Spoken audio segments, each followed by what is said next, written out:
So I just finished Kingdom Come Deliverance 2, 105 hours. Gamer. I think it's honest to goodness. It's incredible. It's incredible. I think it is one of the best RPGs. Full stop. I think it's just a remarkable experience.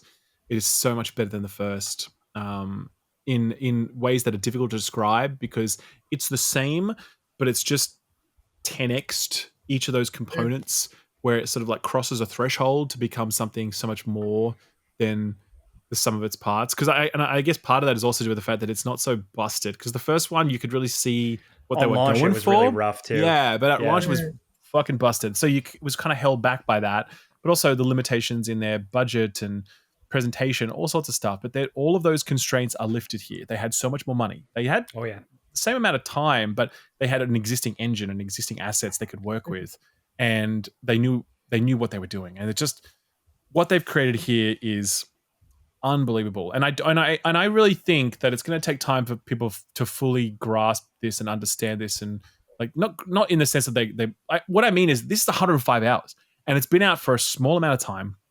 It's a very niche game that a lot of people aren't going to come to, but when they do get there, they're going to be like, "Fuck me, what the hell?" You know? Yeah.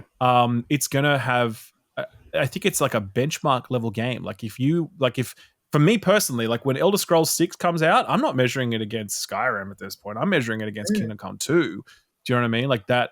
I think it's the best Bethesda style game since Skyrim, and I just think that yeah, dude, it's so good. It's just so good. But in its saying that, because you guys both said that I wouldn't like it. I still maybe think that, knowing the kind of games that I know you put hours into, I don't know that you'll put hours into this one, because it is still very arduous, and it is like, you really do need to be willing to sit there through lots of, cutscenes about, bohemian nobles arguing about this or that, and you might like that. No. Sure. Medieval history is my special interest at the moment. Okay, so... well, I mean, in that context, absolutely, this might float your boat. I guess it's just that you've never mentioned a game like this that you've really loved. Like, have you really loved Bethesda games in the past? Are you like all about Skyrim or Oblivion, or you're into those like big Skyrim, time? yeah. Okay. Big okay, time cool. Skyrim. Yeah, what if Skyrim was hard and annoying? Yes, That's exactly right. And I mean, okay, but I tell you what my actual pitch for. I tell you what my actual pitch for this is. Actually, you know what? Now I take it all back. I tell you why. Okay, here, listen to this. My actual pitch for this is that this is Yakuza for non-weebs. Okay, right? Like Kingdom Come Deliverance 2. In the first place? No, I totally agree with you. I take everything back. I was wrong. This game has this really emotive core like storyline that's super serious and whatever else and emotionally wrought. But then around it is this cast of fucking insane characters and weird side quests and shenanigans that you're getting up to all the time. And a lot of the times, one of those weird, crazy freaks will then just say a sweet, profound line at the end of a quest where you go, damn. Oh, shit. Absolutely. So, and it's so for that. I actually do believe this is hugely analogous to what Yakuza provides in that regard. Okay. It's an open world game that is very emotionally wrought, centered on a few main characters, but with a huge number of crazy side characters that you go on weird adventures with. And it's meant to be funny and moving and ridiculous and impossible but just very full of heart. And so maybe you will like this, actually. Maybe I was completely wrong, right? But I would say the other thing that really defines it is just its scale is so massive. It's huge, okay? Yes. Yeah. And I said this in my review. It's massive, this game. As I said, 105 hours. I reckon there's probably like 20 to 30 hours of side content that I didn't do. The number of game systems, the number of NPCs, the number of characters is massive, okay? But it's not the scale that you feel while you're playing it. It's actually the intimacy of it all. Like, it's actually the fine touch that the developers have put onto every single last thing. Nothing is copy and pasted. Nothing is just kind of like, just whack it in there. It just feels so handcrafted the whole way through. In the same way that I think something like, Red Dead feels handcrafted. You can't ever accuse any aspect of Red Dead of being like, just sort of phoned in or whatever. Like, and I'm not saying this is as good as Red Dead, don't get me wrong. There's a difference for sure. But the point stands. It's like there's a group of people who worked really hard, 200 people who worked really hard on this for a bunch of years, and they delivered something so expansive but they never let the scale be the objective. They let the intimacy and the finer details be the goal, right? And they just happen to make a lot of things along the way, And that is when I realized that, I realized I was playing something very special, because very few games can do both of those things at the same time. Final Fantasy VII Rebirth, I love that game, incredible for sure. But even then it had lots of surprises packed into it, right? But even then, with some of its open world designy stuff and its overall structure and whatever, like there were some elements where you're like, I didn't really need this, and This one, though, it's kind of like, nah, everything just feels essential, even though it's so massive, And the story is really good. And I think a lot of that is the characters. I love these characters. There's so many different angles to them. Hans, Godwin, like they have so many like interesting things to them. And then Henry as a main character. Yes. I think performance-wise, especially, like even though he is the vessel and you can make decisions, be an asshole, be great, the performance behind it, the voice actor just like really is endearing. And you just like want to be him, and you want to like be in this world. It's cool. He's actually a really great case for that whole, like, you want the silent protagonist is in games is something I struggle with. It's so hit and miss for me. Like sometimes it's the right choice, but a lot of the time, certainly in a game like this, I would much prefer my protagonist to voice the words or the sentiment that I select in the dialogue options. And because I want to hear their specific spin on it. I want to hear how Geralt or Shepard phrases the dick option that I choose, or the nice guy option. And I think Henry's writing really captures that same thing, where you just want to hear what he has to say when you select the dialogue option. And right. But the other parallel to Red Dead, because I actually interviewed the game's community manager, and he says that a major point of inspiration for this game was Red Dead Redemption 2. You could 100% feel it in terms of its immersion and game systems and whatever else. But what he alluded to was the campfire camaraderie of this group of outcasts. This has that. Everyone that you're pals with, they're a fuck up or a mercenary, or cutthroat, a drunk, like a clergyman who has been kicked out of the clergy. Well, everyone's got these stories of them just sort of flunking out in some aspect of life, but they all come together to do something, and seeing all of their imperfections and being around them, but still coming to appreciate them. That is a very special trick that they managed to pull off. And they really nail it. And I was very sad to say goodbye to that cast by the end. And it's a massive cast as well, by the way, which the cast is like 12 plus people are the core cast. That's another thing that's very hard to pull off. That's like an ensemble cast, but big. They still managed to make every one of them feel so unique and so essential to every conversation, So a remarkable game. You know what? This is a game of the year contender. I know GTA 6 is coming along. I agree. And I know everyone's going to be like, oh, it's going to be GTA 6. Maybe. It probably will be. Okay? It probably will be GTA 6, but we don't know. We haven't played it yet. But I'll tell you this now. This game is going to be a game of the year contender. And it's in any other year, if GTA 6 weren't arriving, this would provide some extraordinarily stiff competition for that number one spot, because I genuinely believe it's that good.